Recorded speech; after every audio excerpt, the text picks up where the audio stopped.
Hello and welcome to my video. I have no idea how many takes I've done. However, I'm trying to make this like kind of try hard-ish, maybe. Yeah, let's see how this is gonna go. So, let's address every single issue I can find on Reddit. I'm lying. I'm not gonna address every single issue, but I'm gonna address the most common ones. There we go. Much better. So let's start with the download issues. Now, the download issues are usually caused by three things, I believe. Number one, insufficient space on the C drive. Now, a lot of people will be now a little surprised. Okay, but I want to download the game on my D or E or whatever drive you have. So why do I need space on my C drive? Excellent question. Now, the reason is apparently that the launcher actually uses the C drive as a temporary storage. And I don't even think the launcher does it, I think Windows does it. So regardless of the situation, you have to actually install it on you have to have enough space on the C drive. Now there's also one really funny glitch where you can only install it on the C drive. And this is also something to do with permissions on the drives, etc. So you cannot just install the game on an external drive. I don't think that even works right now. I don't exactly know why. You have to install it on an internal drive. I think that's how it goes right now. So there's that. The next issue when downloading, which you will see, is you download the game is downloaded, and then you'll see something called dependency has not been installed. The dependency in this case is Vanguard. Now, Vanguard cannot be installed because of two major reasons so far. One is you're not actually running the installer with enough privileges. So some people have a Windows account, for some reason not enough privileges.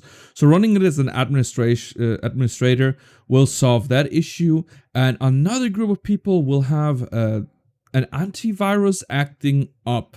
Now, it's funny because I had this problem too on one of my antiviruses. I installed this thing on 6 devices. And on one device, I would actually have issues launching Vanguard. It would actually freeze my Windows installation. The reason for this is because for some reason, if you have Avast Antivir, which was outdated, and you update it, then it'll freeze the moment you install Vanguard. Why? I don't know. How to solve this? Very easy. You uninstall Avast Antivir. You install, or you don't install. I mean, it doesn't really matter how. The really important is you either get rid of it or you reinstall it from scratch. The update on Avast Antivir for some reason causes an amazingly weird glitch where the system will just freeze every time it tries to start Vanguard. Don't know why, but that's what happens. So be aware that your antivirus might be the cause here. Especially if you use something like McAfee or Norton. Those two are notorious for being a little too extreme. So if you have one of those might also be the reason for this. Alright, and this part is the system requirements. So a lot of people got this terribly wrong. The system requirements are absolutely not up to date. Everything is accurate except for one big thing. And that is the video card. The requirements of the video card has absolutely changed in the release version as of the 6th of June, where I make this video. The reason I did this was because the game would actually lag on even the highest end of PCs in the beta. When you had let's say you had a clash on Split in the middle, you would see FPS drops down to 70s. Even if you had like the most monstrous PC with a 5.4 gigahertz, 16 core monstrous whatever, it would just drop down there because the entire load was on a CPU back then. The developers have then tried to take a lot of particle effects and whatnot and offload it more to GPU because the GPU can actually render these way more efficient, way faster, etc. Hence, the requirement for the GPU went up by quite a bit. What does this mean for you? Well, this means everyone who uses an Intel integrated graphics solution from Intel will absolutely not be able to play this game. except for those with Intel Iris, and only those who have the Iris, what's very important here, have to not have humongous TDP issues. What does this mean? A lot of notebooks with an Intel Iris solutions are very thin, and because of this, their cooling solution is very limited what they can actually offer. So they have been limited to a certain amount. Because both parts are in the actual CPU package, that means you have a limit for both. If you're in both at the same time, what happens is that you will have to downclock both the CPU and your graphics card to the point where it will lag tremendously in your game. For instance, I have a Surface Pro 4, which does not have that issue because it only has a really weak dual core, and it has the Intel Iris. As long as I keep the chassis cool, the Surface Pro will run Valorant absolutely flawless, no problem. It'll have, like in team fights, maybe dip to 40, but I won't have any stutters or freezes. That being said, most modern devices with these Iris solutions, which have like a quad-core i7 10th gen, will have a TDP limit of around 25 watts, which is not enough to run both the Iris and the CPU at the same time, which will cause humongous lags. So please be aware, before buying a device with an Iris for playing Valorant, you need to look up the reviews and see if it actually has this TDP throttling, how much watts you actually have to run the games, etc., etc. So be aware of this. If you already have an Intel Iris device, you can obviously just try it and see how it goes. No harm done. As for everyone who uses Ryzen 2, 2nd gen and 3rd gen APUs, go ahead. You can play the game absolutely flawlessly. No problems will be here. You could just go ahead and enjoy the game. As for the requirements for people who wants to, who maybe want to buy an older gaming laptop or just a dedicated graphics card for their PC/laptop, I'll get into that in a moment. You need to at least look for a GeForce GTX 540M, or a desktop equivalent will be a GT 450. Important to note here, that is for 720p, maybe 900p, not 1080p. 1080p is not going to be great. You will have dips down to like 30s at times, so it's not going to be great there. For 1080p, I would say if you want 1080p 60 FPS, you probably need around maybe 750M or a 650 Ti for desktop. Does that even exist? I think it does. Hold on. Yes, it does. So there we go. I don't know why the fuck I didn't think it would exist. I was not that active in Kepler times, so yeah, my bad. Actually, is it even Kepler? Yeah, it is. Oh, whew. All right. So very short solutions also for those guys who don't have a lot of money but still want to play on a laptop. There's something called a GDC Beast. It's something you can use for older laptops. It's very important that it's MPCI, because you probably want to play on a really low end old laptop. If it's a new one, you need you probably want to go for a Thunderbolt eGPU solution instead. However, for the really old low end laptops, you can go for something called GDC Beast, and you can buy them really cheap. You also need a USB, Wi-Fi card, etc. Setup guides everywhere on YouTube, so you can look for those. And do not, I repeat, do not go ahead and buy an NVIDIA graphics card with the GDC Beast, because NVIDIA cards tend to just die on it, have drivers issue and whatnot, while the AMD cards just apparently just work. They never really have issues. So absolutely recommend AMD cards if you go the GDC Beast route. Just saying. So that's for the system requirements section. All right, let's talk about TDP, power limit issues, and what is causing your performance to be way worse than what you would actually expect. And that is most likely happening on the vast majority of notebook users, or if you for some reason have built a very sketchy or purchased a very sketchy desktop PC, you might suffer from this, but it's very unlikely. You could still test it though, just to be sure. Now, TDP, what is that?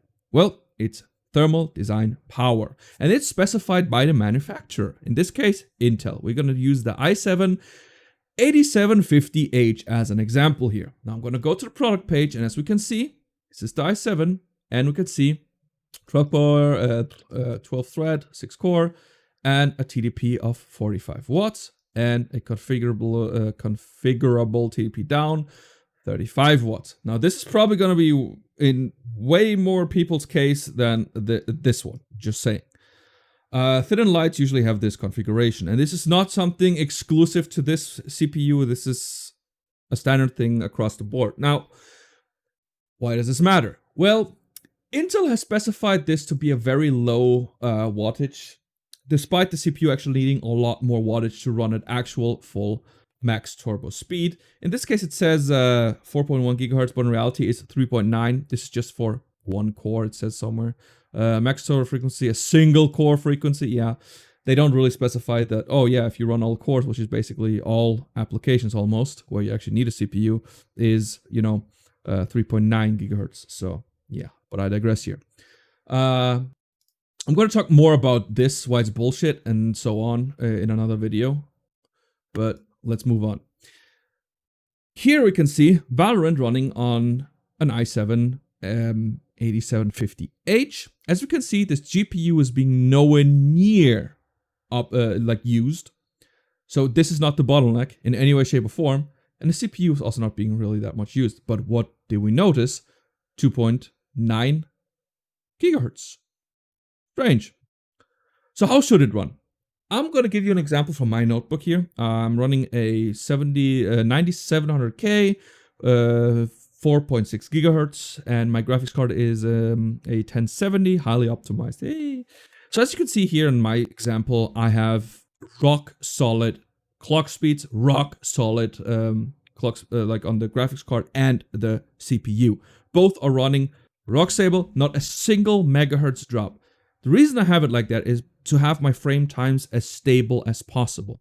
Because if your frame times are not stable, then even if you have high FPS, because it's frames per second and not frames per millisecond, you have this problem where if you have like in 1 millisecond, like 100 frames, but at the beginning you have like 50, and then in the middle part you have like, I don't know, 25, and then end part again 25, then the game will seem really sluggish to you despite having 100 frames per second. So this is why it's important to have really stable clock speeds on CPU and GPU. Now let's go ahead and look into this one specific example here. As we can see, clock speed weird. Now let's play and see what happens. So as we can see here, due to the TDP limitations, the clock speed is fluctuating a lot. And so are the frame times. The FPS are around 80, 70, but as you can see, the frame times here are jumping massively too. And this is caused by unstable, CPU times. Now, obviously, you people will be like, but this game looks smooth to me. Well, it's because it's a video. That's the thing, right? If the game is recorded, it looks a lot more smooth than it actually is. I tried to actually do a comparison here as well with my PC, where TDP throttled the hell out of it. On video, it would still look pretty much, smooth and all, but on my, if you would watch on my screen, you'd be like, oh god. So something you have to note here. Now, as you can see, the FPS are around 70 to 110, I think. That's where you get at. And it's not really a pleasant experience at all. So here you can see the dropping down to 80, 100 again, and the frame times are just jumping all over the place. We have 6 milliseconds, 13, just 10. It's not great by any stretch of the imagination. Now, okay, so this is the common situation where we have the game running, but it is running without, major issues, but it's still being weird. Now let's compare it to a much more severe case. And this is on the Asus TUF FX 504GM here. Better graphics card, same CPU. Now what we can instantly notice here is he only runs at base clock speed. This is the base frequency. The reason he's only running at base frequency is because it's now limited to 15 watts. You saw a stutter there as well. And this is causing some severe FPS issues as well. I mean, he probably lags less than the other guy. Now, he will still have most likely some, weird frame timings simply because of this one. The GPU is running way too hot. And because it's running this hot, this throttling actually happened. A lot of these thin and light notebooks actually have a shared heatsink. That means that the heatsink of the CPU and GPU are shared. So what they do is when they notice, hey, the graphics card is running way too hot, fix. Then what they will do is just lower the wattage of the CPU down just so that the entire heatsink can work more on the graphics card only. So as we can see here, for him, the game probably runs more smooth than the other guy because he has more stable, more stable FPS, more stable frame time. As you can see here, the FPS are seriously stable. However, this guy has seriously low FPS. As you can see, it's not that great. So, but what is the best case scenario? Well, you can give Alienware as much shit as you want. They run their shit hot. They break really fast because they run hot. But once you fucking repaste that shit with liquid metal, that thing will run absolutely nicely. Now, let's see, what frames does he have? Same CPU, same graphics card, the previous guy who had like roughly, 70 to 80 FPS. This guy has around 200 motherfucking frames per second. Look at this difference. It's actually insane. This is why you need to check out, okay, is my laptop power limit throttling and can I do something about it?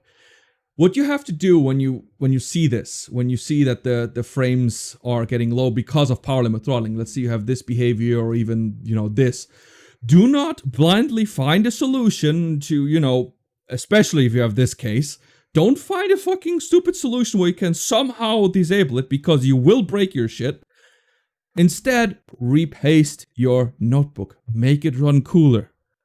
Do absolutely not, and I repeat, do absolutely not increase the power limit in any way, shape, or form if your notebook is already running balls hot. What is hot? What is too hot?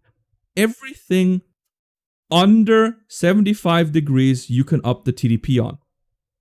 Why do I say 75 degrees? Well, because you need a little headroom. The actual limit where I would say you would kind of be safe, my personal is 82.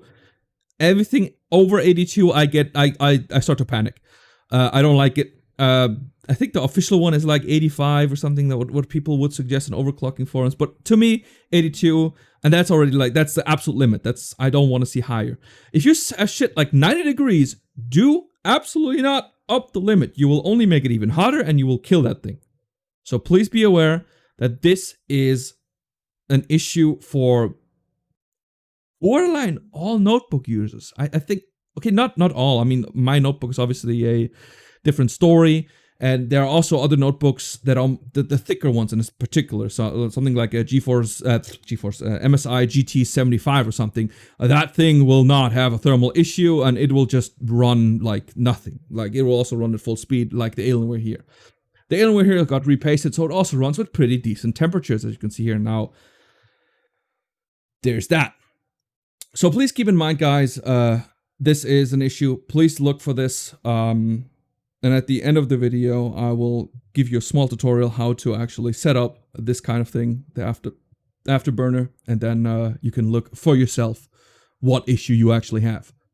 All right, on to the next. All right, now to the last part, thermal throttling, and this is a no-brainer. Now, it is basically just when your CPU gets above the temperatures mentioned in the power limit section. For those who skip directly here, it's roughly anything. Okay, thermal throttle will usually happen around 90 degrees, so there's that. That's when your performance will drop down a lot. And then again, I would personally recommend everything under 82. That's my personal recommendation. A lot of people on overclocking forums will say 85 though, so take it with a grain of salt. Take whatever you want at that point. However, let's go ahead and debunk a very, very common misconception, which I almost have to vomit every time I fucking hear that argument, because it's obviously made by people who have no fucking clue what the hell they're talking about. Alright, They say Valorant is not a demanding game. That is so wrong. I do not even know where to start. Valorant is probably the most demanding game there is on the CPU. I don't think I've seen a game that utilizes cores as much as well as Valorant does. And it's borderline scary. It's causing a shit ton of people to have severe overheating issues with their PCs. Now let's go ahead and just show you guys an example, right? This is CSGO. I'm going to take the Ryzen 3 2200G, right? Here we go. Boom. Plays CSGO. What do we see? We see a clock speed of 3.6 gigahertz, and we see usage swinging around 30 to 60, maybe sometimes 70 on 70, 80 on one core. But it's overall very bearable. It's nice. It's decent. Yeah. Why not? This will generate a decent amount of heat, I would say. League of Legends. Well, here the game is so bored, in fact, because this game is limited by the graphics card at this point, that the CPU is borderline sleeping. It's even downclocking itself because it doesn't know what the fuck it should do with its own life. So it's just like, I'm just gonna sleep and do nothing. It's basically the same usage as you would have on YouTube, I guess. So yeah, very well optimized game. I mean, you could say whatever you want about League, but it's definitely well optimized. It's at least on the CPU side. Now, let's see Fortnite. Fortnite? Again, the CPU is... I don't know why this guy in particular did not put a performance mode on the CPU, but I digress at this point. Might also be TDP throttling, to be fair. I don't know. As you can see, we have like some 60 to 80, very short, like 100% usage. So far, Fortnite being the most demanding game on the CPU. So, how does Valorant stack up? Well, I will show you. Yes, what you're seeing on this screen is not just one fucking frame. No, look. That's the game. Seriously, what the fuck do you think is gonna run harder? This? This fucking pegged shit to 100% the whole damn time? Or, you know, this. What do you think is gonna run harder? Seriously. I cannot stand people who, without any research, just flat out say, you know what? Nah, Valorant's not that demanding. No. Just because a game doesn't need high specs to run, doesn't mean it's not demanding. See, I don't like the word demanding because a lot of people just think, oh, if a game is demanding, that automatically means that it needs high specs. Not really, because that would make Saints Row 2, the PC version, the most demanding game in existence, because even if you have the highest RTX 2080 Ti fucking graphics card, it will still not run stable 60 FPS at 1080p, because the game is just poorly made. Here, however, this game utilizes the hardware so well that all the poor notebook users, especially one on the lower end, and the desktop users, suddenly see 100% usage on their notebook and PCs. And if you already looked at the TDP section, thermals is not really something they focus on when they build these things. So they do not expect you to run an application for hours, which would be a game like Valorant, where with 100% usage all the time. So yes, your shit is gonna thermal throttle very likely if your cooling solution is not up to date. Because as you can see, this is ridiculous. As for my notebook, I think there's no game, maybe Far Cry 5. I think Far Cry 5 is the game that could battle with Valorant in terms of CPU usage. I think that's the only game I have in my entire library that could even remotely battle with Valorant. And I have an 8-core CPU. That's twice as many cores, and I have 4.6 gigahertz as well. So, I'm just saying, like, if you have insane lags, then it is very likely because Valorant is very, very demanding, taking up all your resources to the point where you have 100% usage pegged out and thermal throttle the hell out of everything. So if you want this game to run fluid, you need to make sure your PC or laptop is running cool. Because if you did not repaste that thing, even if you buy a brand new laptop, I guarantee you, when you play Valorant on that thing and did not repaste it, even if it's coming directly from the factory, because I use pretty bad thermal paste as it is, you will, and I repeat, you will thermal throttle. I guarantee you that one. I've tested enough notebooks to absolutely guarantee you will thermal throttle. So for the love of God, please check your temperatures. All right, last step, which you're probably mostly interested in, is how do I set this up? How do I actually check my temperature? How do I check my if I'm power limit throttling, etc.? Well, the best way of doing it is using a program called MSI Afterburner. Yay! So all you do is download MSI Afterburner either from their direct website, which should be, I mean, I can show you guys, I guess. Afterburner. It's kind of weird to find it. So scroll all the way down. You find like, come on, these things pop up. You download. I don't care. You could try the beta if you want, but the normal version is fine. You install it. It'll try to install another thing called Riva Tuner Statistics, and that's the most important one because that's the one showing you the overlay. So what you do once you install it, you launch Afterburner, and then you have your stuff. You go into settings. You go into monitoring, and then if you want to check out GPU temperature, you click on it, and then you do a little thingy, like a little show in on-screen display. You do that to everything you want to actually, show. Then you press on with this apply. There we go. I'm trying to, translate. You click on apply, all fine. You can also change the time and when it's updating. I would keep stock though. And then you can just close down. Make sure that this one, the Afterburner, is running no matter what. So minimize it. Start the game and you will have the overlay. So guys, if you for some reason, all right, have this issue that you have low FPS, you have severe stuttering, blue screen, it's not caused by thermals, it's not caused by TDP throttling or anything else that I mentioned, you fulfill the requirements way more than the requirements are, then you can go into my Discord and get some help from me there. But I'm pretty sure 99% of you guys will figure out, oh, wow, 99 degrees, maybe I should repaste that thing. So yeah, I hope you learned something. I hope this will finally stop all these goddamn threads on stupid ass Reddit, because they're kind of infuriating. And yeah, hope you guys learned something, and see you on the next video.